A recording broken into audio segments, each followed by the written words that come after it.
Kapitulli 12. Dashuria e Perëndisë.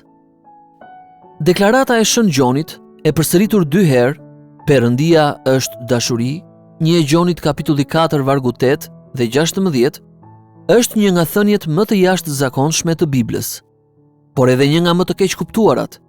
Rreth saj janë zhvilluar por si një gardh ferrash ide të rreme, të cilat na e fshehin kuptimin e saj të vërtet, dhe nuk është as pak e lehtë të qash përmes këtyre ferishteve mendore të mpleksura keqas. Megjithatë, vështirësia e të menduarit shpërblehet më së miri kur kuptimi i vërtet i këtyre teksteve ngulitet në shpirtin e të krishterit. Kush i ngjitet malit Ben Nevis në Skoci, nuk ankohet për mundimin e vet sapo sodit pamjen nga maja e tij. Të lumtur vërtet janë ata që mund të thonë, sikurse thot edhe Gjoni në fjalinë pararendëse me thënien e dytë: Perëndia është dashuri. Dhe ne kemi njohur dhe kemi besuar dashurinë që Perëndia ka ndaj nesh. Vargu 16. Të njohësh dashurinë e Perëndisë është me të vërtet përjetimi i qiellit mbi tokë. Dhjata e re e paraqet këtë njohuri jo si privilegjin e disa të favorizuarve, por si pjesë normale të përvojës së krishterë, ndaj së cilës mund të mbeten të paditur vetëm ata që janë shpirtërisht të pashëndetshëm ose të brumosur keqas. Kur Pali thot, dashuria e Perëndisë është derdhur në zemrat tona me anë të frymës së shenjtë që na është dhënë, Romakëve kapitulli 5 vargu 5, ai nuk po flet për dashurinë tonë për Perëndin, siç mendoi Agustini, por për njohurinë e dashurisë që Perëndia ka për ne. Ndonse Pali nuk i kishte takuar kurrë të krishterët në Rom, të cilëve po u shkruante, ai e mori për të mirëqenë faktin që kjo deklarat do të ishte po aq e vërtet për ata sa ishte edhe për të. Një përmbytje dashurie. Ka 3 pika në fjalët e Palit që meritojnë t'i shpjegojmë. Së pari, vini re foljen derdhur. Fjalë për fjalë do të thotë derdhur ose hedhur. Është e njëjta fjalë e përdorur për vetëderdhjen e frymës tek Veprat e Apostujve, kapitulli 2 vargjet 17 dhe 18, 33, kapitulli 10 vargu 45 dhe Titit kapitulli 3 vargu 6. Kjo fjalë sugjeron një derdhje të rrjedhshme dhe të bollshme, në fakt, një përmbytje. Për këtë arsye, ky varg përkthehet nga Bibla e Anglishte së re, New English Bible. Kështu, dashuria e Perëndisë e ka përmbytur skutën më të thellë të zemrës sonë. Pali nuk po flet për disa përshtypje të papërfillshme dhe sporadike, por për disa përshtypje të forta dhe të thella. Së dyti vini re kohën e foljes. Ajo është në kohën e kryer dhe nënkupton një situatë të përmbushur si rrjedhim i një veprimi të përfunduar. Ideja këtu është që njohuria e dashurisë së Perëndisë, pasi i ka përmbytur zemrat tona, i mban ato të përmbushura edhe tani. Ashtu sikurse lugina mbetet plot me ujë pasi është përmbytur. Pali e merr për të mirëqenë që të gjithë lexuesit e letrës së tij do të shijojnë në jetë, sikurse edhe ai, një ndjesi të fortë dhe të qëndrueshme të dashurisë së Perëndisë për ta. Së treti vini re që rrënjosja e kësaj njohurie përshkruhet si pjesë e shërbesës normale të frymës ndaj atyre që e marrin atë. Domethënë, ndaj të gjithë atyre që janë lindur sërish, që janë besimtarë të vërtet, do të dëshironim që ky aspekt i shërbesës së frymës të çmohet më tepër nga sa çmohet në kohën e sotme. Me një prapësi sa mjeruese, aq edhe të dëmshme, ne sot jemi fiksuar pas shërbesave të jashtëzakonshme, sporadike dhe zonale të frymës, duke shpërfillur shërbesën e tij të zakonshme dhe të përgjithshme. Kështu, ne tregojmë më tepër interes për dhuntitë e shërimit dhe të gjuhëve, për të cilat vet Pali vuri në dukje se jo të gjithë të krishterët mund t'i zotërojnë. 1 Korintasve kapitulli 12 vargjet 28 deri në 30.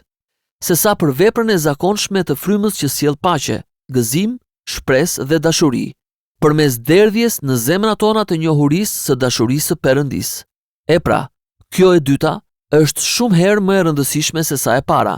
Ndaj Korintasve, të cilët e kishin marrë si të mirëqenë faktin që sa më shumë të flisnin në gjuhë, aq më të lumtur dhe më të perëndishëm do të ishin. Palit ju desh të këmbgulte që pa dashuri, pa shenjtërim dhe pa ngjashmëri me Krishtin, dhuntia e gjuhëve nuk është kurrfar vlere. 1 Korintasve kapitulli 13 vargjet 1 deri në 3. Pa dyshim që edhe sot Pali do ta shihte të arsyeshme që të jepte një paralajmërim të ngjashëm. Do të ishte më të vërtet tragjike nëse interesimi për rizgjim i cili po shfaqet në ditët e sotme në shumë vende, të devijojë drejt udhës pa krye të një korintianizmi të ri. Dëshira më e mirë që Pali mund ta shprehte për efesianët në lidhje me frymën ishte që ai të mund të vazhdonte akoma më fuqishëm ndërta në shërbesën e Romakëve kapitulli 5 vargu 5, duke i çuar ata gjithnjë e më thellë në njohurinë e dashurisë së Perëndisë në Krishtin. Versioni Bibla e Anglishte së Re i Efesianëve kapitulli 3 vargjet 14 deri në 16 është një përkthim disi i lirshëm, por që e shtjellon mirë kuptimin.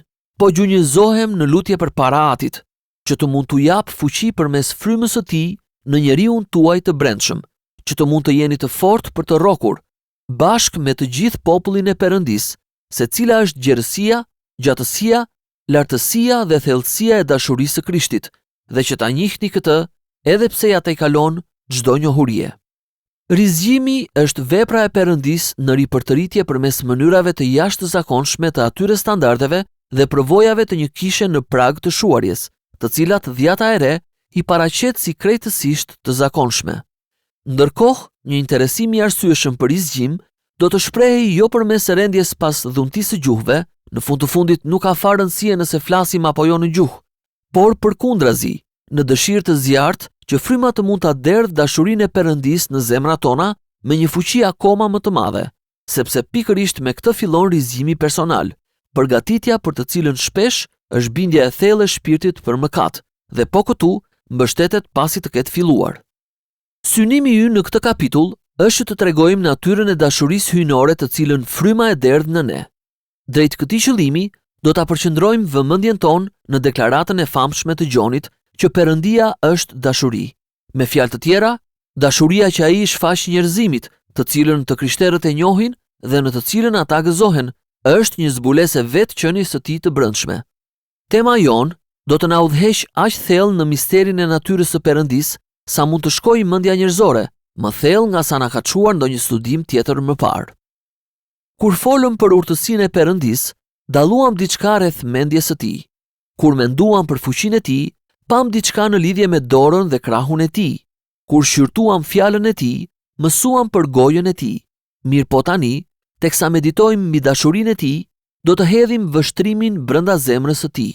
Tani do të qëndrojmë në tokë të shenjtë. Prandaj, na lipset hir për të pasur nderimin e duhur që të mund ta shkelim atë pa mëkatuar. Dashuri, frym, dritë. Udhën përpara nesh do të na e qartësojnë dy komente të përgjithshme në lidhje me deklaratën e Gjonit. I pari, për aq sa na zbulon Bibla shprehja Perëndia është dashuri, nuk është e vërteta e plot në lidhje me Perëndin. Ai nuk është një përkufizim i vetëm abstrakt, por nga perspektiva e besimtarit, është një përmbledhje e asaj që e gjithë zbulesa e shfaqur në shkrim na tregon në lidhje me autorin e saj. Kjo deklarat merr për të mirëqenë gjithë pjesën tjetër të dëshmisë biblike për Perëndin. Perëndia për të cilin Gjoni po flet, është Perëndia që krijoi botën, i cili e gjykoi atë me anë të përmbytjes, i cili e thiri Abrahamin dhe e bëri atë një komb, i cili e disiplinoi popullin e tij të dhjatës së vjetër me anë të pushtimeve, robërisë dhe mërgimit, i cili e dërgoi birin e tij për ta shpëtuar botën, i cili e hodhi poshtë Izraelin mosbesues dhe pak para se Gjoni ta shkruante këtë letër, e kishte shkatëruar Jeruzalemin, i cili një ditë do të gjykojë botën në drejtësi. Pikërisht ky Perëndi, thot Gjoni, është dashuri. Është e gabuar të citojmë deklaratën e Gjonit siç bëjnë disa, sikur vënë në dyshim dëshminë biblike për ashpërsinë e drejtësisë së Perëndisë. Nuk është e mundur të argumentohet se Perëndia i cili është dashuri nuk mund të jetë gjithashtu Perëndia që dënon dhe ndëshkon të pabindurit, sepse vetë Gjoni po flet pikërisht për Perëndin që i bën këto gjëra. Nëse duam që të shmangim keqkuptimin e deklaratës së Gjonit, duhet që ta shohim atë së bashku me dy deklarata të tjera të famshme me të njëjtën formë gramatikore, të cilat i gjejmë gjetiu në shkrimet e tij. Është mjaft interesante që të dyja këto deklarata vijnë drejt për drejt nga vetë Krishti. E para gjendet në Ungjillin sipas Gjonit. Këto janë vetë fjalët e Zotit ton drejtuar gruas samaritane. Perëndia është frym. Gjoni kapitulli 4:24. Formulimi më i përhapur, Perëndia është një frym, nuk është i saktë. Deklarata e dytë vjen nga pjesa hyrëse e së njëjtës letër, ku citohet shprehja Perëndia është dashuri. Gjoni na jep këtë deklaratë si një përmbledhje të mesazhit që kemi dëgjuar nga Jezusi dhe po ju lajmërojmë juve. Mesazhi është ky: Perëndia është dritë. 1 Gjonit kapitulli 1 vargu 5. Deklarata që Perëndia është dashuri duhet të interpretohet në dritën e mësimeve të nxjerra nga këto dy deklarata të tjera. Ndaj, do të na ndihmojë nëse u hedhim shkurtimisht një sy atyre. Perëndia është frym. Kur Zoti ynë e tha këtë, ai po përpiqej që ta çlironte gruan samaritane nga abuzimi me idenë që Perëndia mund të adhurohet vetëm në një vend, sikur ai të ishte në një farë mënyre i kufizuar në një vend të caktuar. Fjala frym jepet si e kundërta e fjalës mish. Krishti po thotë se ndërkohë që ne mund të jemi vetëm në një vend, sepse jemi mish, Perëndia nuk mund të kufizohet në hapësirë, sepse ai është frym. Perëndia nuk është materie dhe nuk ka trup. Përjedhoj, nuk kufizohet me një vend të caktuar. Kështu, vazhdon Krishti, kushti i vërtet i adhurimit të pranueshëm nuk është vajtja në Jeruzalem ose në Samari, apo në çfarëdo vendi tjetër, por që zemra jote të pranoj dhe të reagoj ndaj zbulesës së tij. Perëndia është frym, dhe ata që e adhurojnë duhet të adhurojnë në frym dhe në të vërtetën. Gjoni 4, kapitulli 24.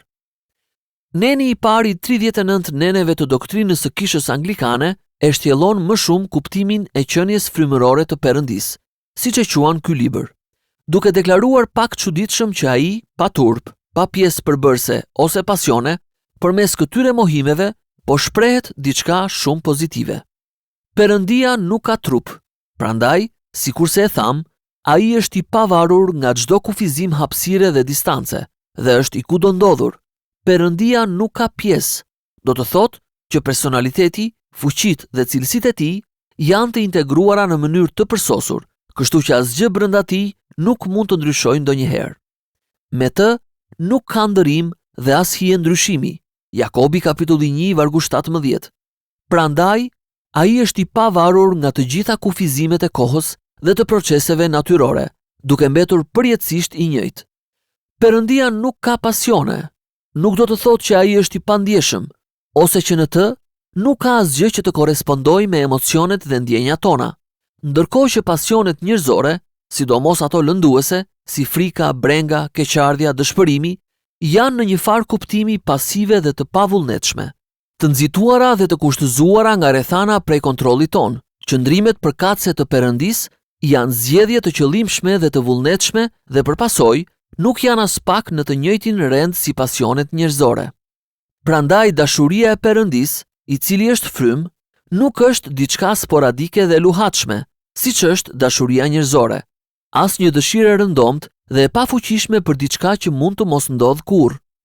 Përkundrazi, dashuria e Perëndisë është një vendosmëri spontane, domethënë e pavarur nga shkaqe jashtë tij, e gjithë qenies së Perëndisë për të treguar një qëndrim mirëdashës dhe mirëbërës, një qëndrim ky i zgjedhur lirshëm dhe i palëkundur. Në dashurinë e Perëndisë të plotfuqishëm, i cili është frym, nuk ka mospërputhje ose ndryshime. Dashuria e tij është e fortë si vdekja. Kënga e këngëve, kapitulli 8 vargu 6. Ujërat e mëdha nuk do të mund ta shuajnë dashurinë, as lumenjt ta përmbytin. Kënga e këngëve, kapitulli 8 vargu 7. Asgjë nuk mund t'i ndaj dot prej saj ata që kjo dashuri i ka përqafuar tashmë. Romakëve kapitulli 35 deri në 39. Perëndia është dritë. Tani na thuhet që Perëndia, i cili është frym, është gjithashtu edhe dritë. Gjoni e bëri këtë deklaratë kundër disa njerëzve të cilët e quanin veten të krishterë, por që i kishin humbur realitetet morale, por shpallnin se asnjë prej veprimeve të tyre nuk ishte mëkat. Forca e fjalëve të Gjonit bëhet e qartë nga vazhdimi i fjalisë, dhe në të nuk ka kurfare errësire. 1 Gjonit, kapitulli 1 vargu 5. Dritë do të thotë shenjtëri dhe pastërti, siç maten prej ligjit të Perëndisë. Errësirë do të thotë padrejtësi dhe degenerim moral, siç maten prej të njëjtit ligj. Shih 1 Gjonit kapitulli 2 vargu 17 deri në 11 dhe kapitulli 3 vargu 10. Gjoni po thekson idenë që vetëm ata, të cilët ecin në dritë, të cilët përpiqen të jenë si Perëndia në shenjtërinë dhe drejtësinë e jetës, duke qëndruar larg nga gjithçka që nuk përputhet me këtë, shijojnë shoqërinë me Atin dhe Birin, ndërsa ata që ecin në errësirë, pavarësisht se çfarë mund të thonë për veten e tyre, nuk e njohin këtë marrëdhënie. 1 Gjonit, kapitulli 1, vargjet 6 dhe 7. Prandaj Perëndia, i cili është dashuri, më së pari dhe mbi të gjitha është dritë. Ndaj, idet sentimentale që e shohin dashurinë e tij si një butësi dashamirëse dhe toleruese, e shkëputur nga standardet dhe kërkesat morale, duhet që të hidhet poshtë nga fillimi. Dashuria e Perëndisë është një dashuri e shenjtë. Perëndia, të cilin Jezusi na e bëri të njohur, nuk është indiferent ndaj dallimeve morale. Ai e do drejtësinë dhe e urren paudhësinë. Ai kërkon që fëmijët e tij të jenë të përsosur, ashtu siç është i përsosur Ati juaj që është në qiej. Mateu kapitulli 5, vargu 48. Perëndia nuk do të lejojë në shoqërinë e tij asnjë person, sado e saktë të jetë doktrina e tij, i cili nuk ndjek shenjtërinë e jetës. Ata që ai i pranon në shoqërinë e tij, ai i ballafaqon me një disiplinë të ashpër, në mënyrë që ata të arrijnë atë që kërkojnë, sepse Zoti ndreq atë që do dhe fshikullon çdo bir që ai pranon. Kurse ai na disiplinon për të mirën tonë, që të bëhemi pjesëtar të shenjtërisë së tij. Disiplina më pas u kthen një fryt të paqshëm drejtësie atyre që janë ushtruar me anë të saj. Hebrejve kapitulli 12, vargjet 6 deri në 11. Dashuria e Perëndisë është e ashpër, sepse ajo shpreh shenjtërinë tek dhuruesi i dashurisë dhe kërkon shenjtëri nga të dashurit e tij. Shkrimi nuk na lejon që të supozojmë se, meqense Perëndia është dashuri, ne mund të kërkojmë prej tij që t'u jap lumturi atyre që nuk kërkojnë shenjtëri, ose t'i mbrojë të dashurit e tij prej vështirësive, kur ai e di që atyre u nevojiten këto vështirësi për të përparuar në shenjtërimin e tyre. Mirë po tani, duhet të japim një koment të dytë balancues. Pika e dytë. Për aq sa i përket të krishterit, shprehja Perëndia është dashuri është e vërteta e plot në lidhje me Perëndinë. Të thuash Perëndia është dritë, nënkupton se shenjtëria e Perëndisë shprehet në gjithçka që ai thotë dhe bën. Në mënyrë të ngjashme, deklarata Perëndia është dashuri nënkupton që dashuria e tij shprehet në gjithçka që ai thotë dhe bën. Njohuria që kjo e vërtet është për ne, personalisht është ngushëllimi më i lartë për të krishterët. Si besimtar në kryshin e Krishtit, ne si individ gjejmë sigurinë që Perëndia na do. Biri të Perëndisë, që më deshi dhe dha veten për mua. Galatasve kapitulli 2 vargu 20. Duke e ditur këtë, kemi mundësi që të përvetësojmë premtimin që të gjitha gjërat bashkëveprojnë për mirë për ata që e duan Perëndinë dhe që janë thirrur sipas qëllimit të tij. Romakëve kapitulli 8 vargu 28. Vini re, jo vetëm disa gjëra, por të gjitha gjërat. Çdo gjë që na ndodh është shprehje e dashurisë së Perëndisë ndaj nesh dhe vjen te ne për t'i përmbushur qëllimet e Perëndisë për ne. Prandaj, për aq sa na takon ne, Perëndia është dashuri për ne, dashuri e shenjtë dhe e gjithë pushtetshme, në çdo moment dhe në çdo ndodhi të jetës sonë të përditshme. Edhe atëherë kur ne mund të dallojmë arsyet e veprimeve të Perëndisë, e dim që në to dhe pas tyre ka dashuri, prandaj mund të ngazullohemi gjithmonë. Madje edhe atëherë kur në këndvështrimin njerëzor gjërat po shkojnë keq. Ne e dim që historia e vërtetë e jetës sonë, kur të zbulohet, do të dalë ashtu siç thot edhe himni, mëshirë nga fillimi në fund. Prandaj jemi të kënaqur. Përkufizimi i dashurisë së Perëndisë. Megjithatë, deri tani, thjesht kemi treguar caqet e dashurisë së Perëndisë. Kemi treguar në terma të përgjithshëm si dhe kur vepron ajo, por kjo nuk mjafton. Tani po pyesim, çfarë është kjo dashuri në thelb? Si duhet ta përkufizojmë dhe ta analizojmë atë? Si përgjigje ndaj kësaj pyetjeje, Bibla na paraqet një koncept të dashurisë së Perëndisë, të cilin mund ta formulojmë si më poshtë.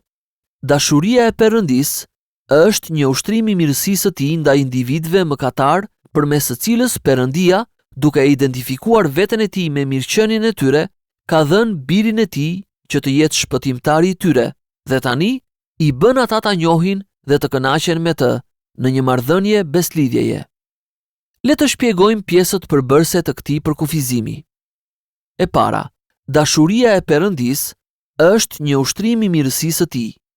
Me mirësinë e Perëndisë, Bibla nënkupton bujarinë e tij të pamas.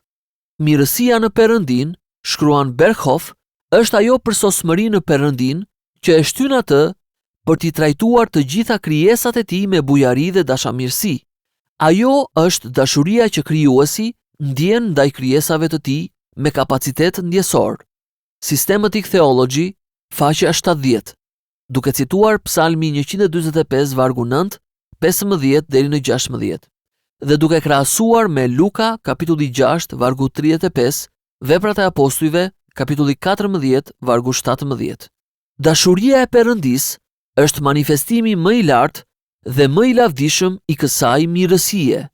James Orr shkruan: dashuria në përgjithësi është ai parim që bën një qenie morale të dëshirojë dhe të gjejë kënaqësi tek një tjetër.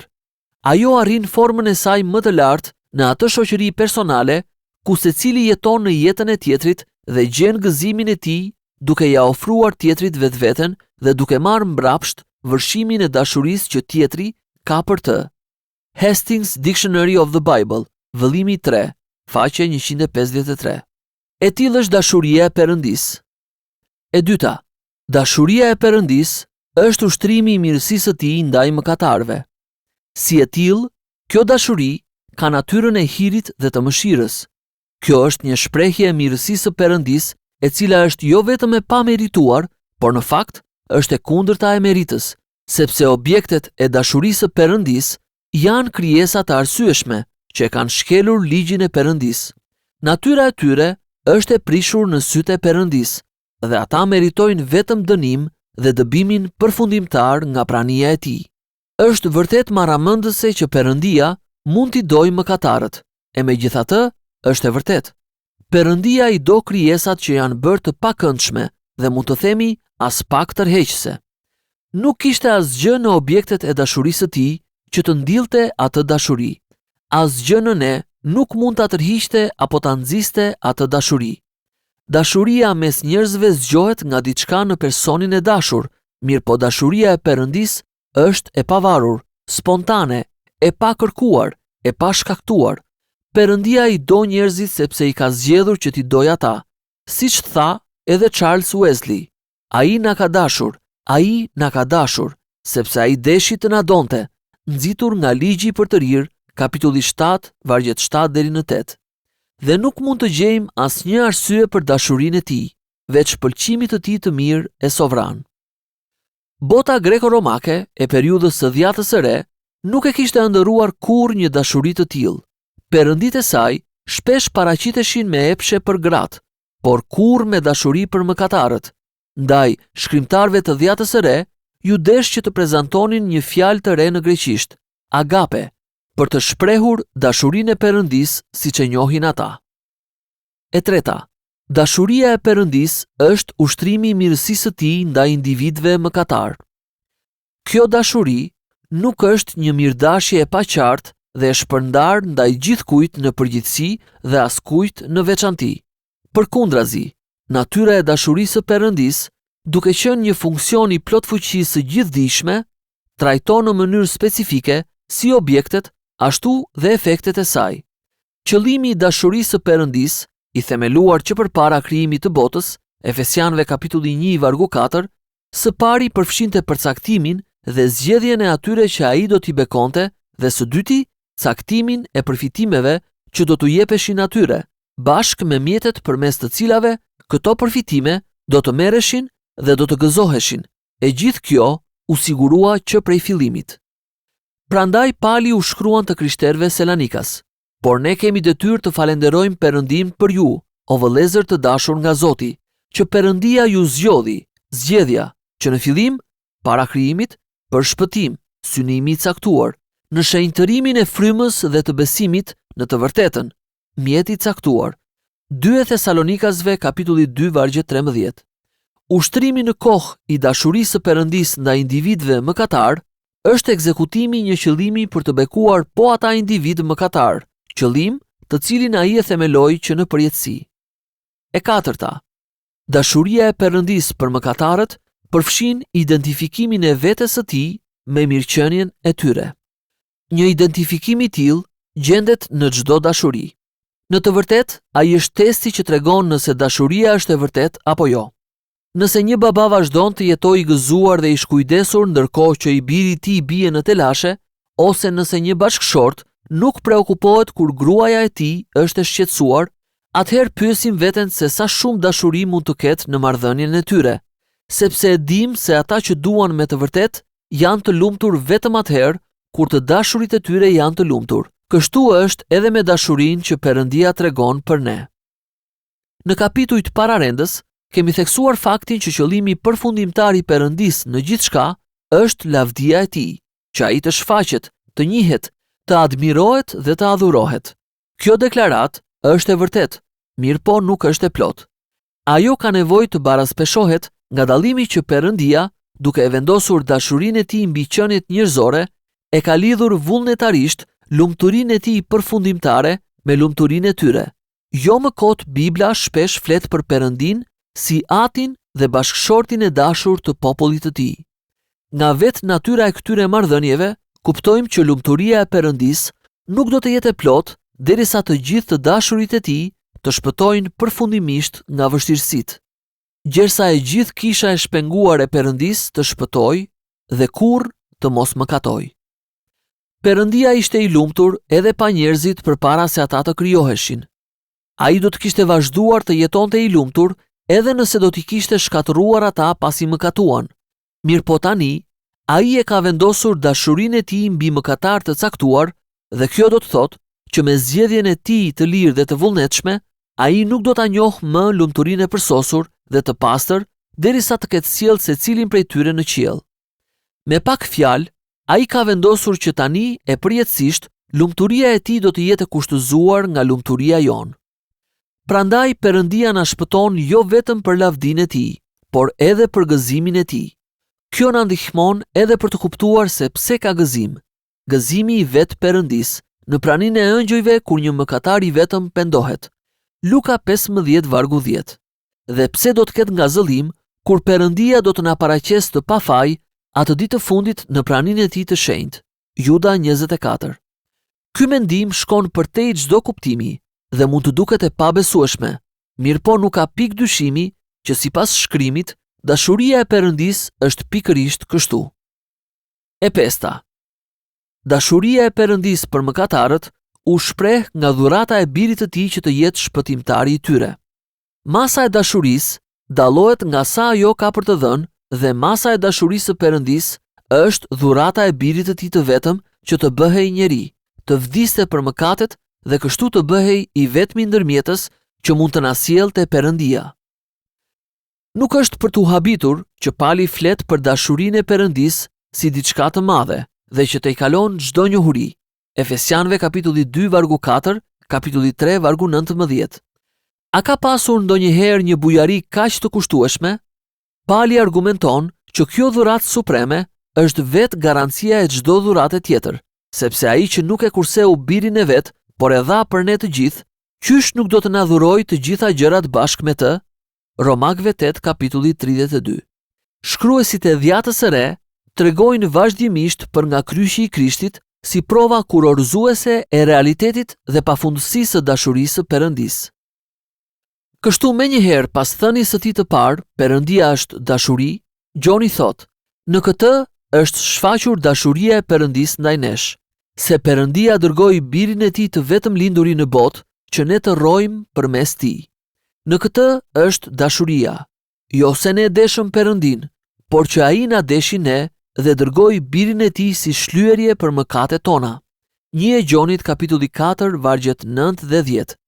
Ai shkrua në një mënyrë të ngjashme në ungjillin e tij, sepse Perëndia e deshi aq botën sa dha birin e tij të vetëm lindurin, që kushdo që beson në të, të ketë jetën e përjetshme. Gjoni 3:16. Po kështu shkruan edhe Pali, por Perëndia e tregon dashurinë e tij ndaj nesh në atë që kur ende ishim mëkatar, Krishti vdiq për ne. Romakëve kapitulli 5 vargu 8. provën që biri i Perëndis më deshi, ai e gjen në faktin që Krishti e dha veten e tij për mua. Galatasve kapitulli 2 vargu 20.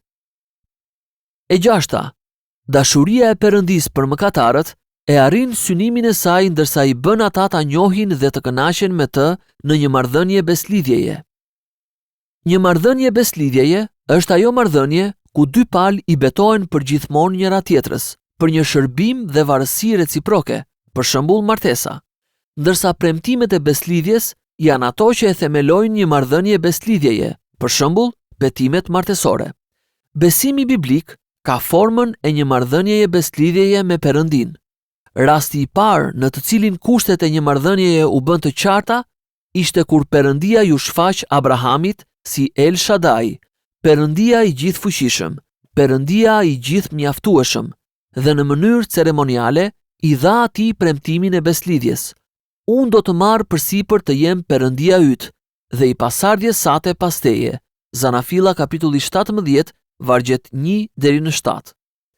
Të gjithë të krishterët e trashëgojnë këtë premtim përmes besimit në Krishtin, siç argumenton edhe Pali te Galatasve kapitulli 3 vargjet 15 deri në 29.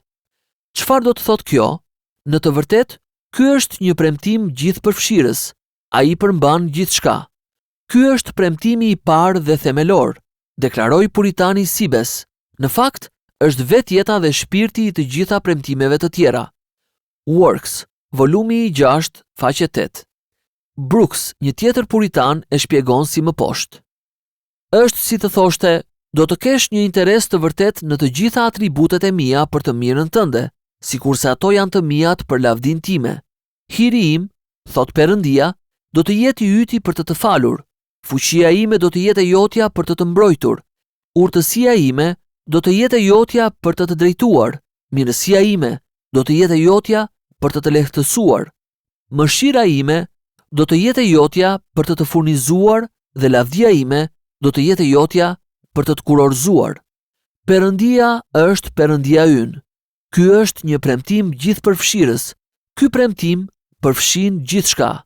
Deus meus et omnia. Nga latinishtja, Perëndia është i imi dhe gjithçka është e imja, tha Luteri. Works Y 308. Tillotson thot: kjo është dashuria e vërtet për këdo, që të bëjmë më të mirën e mundshme për të. Këtë bën Perëndia për ata që ai do, më të mirën e mundshme. Masa e më të mirës që Perëndia mund të bëj është gjithfuqia. Kështu që besimi në Krishtin na prezanton në një marrëdhënie të vlefshme me besim të pallogaritshëm tani dhe përjetë. Dashuri e mahnitshme. A është e vërtet që Perëndia është dashuri për mua si krishter? A nënkupton dashuria e Perëndis gjithçka që kemi thënë? Nëse është kështu, atëherë shtrohen disa pyetje. Pse vallankohem dhe tregoj pakënaqësi dhe mërzitje me rrethanat në të cilat Perëndia më ka vendosur? Pse jam kaq mosbesues, i friksuar ose i shqetësuar?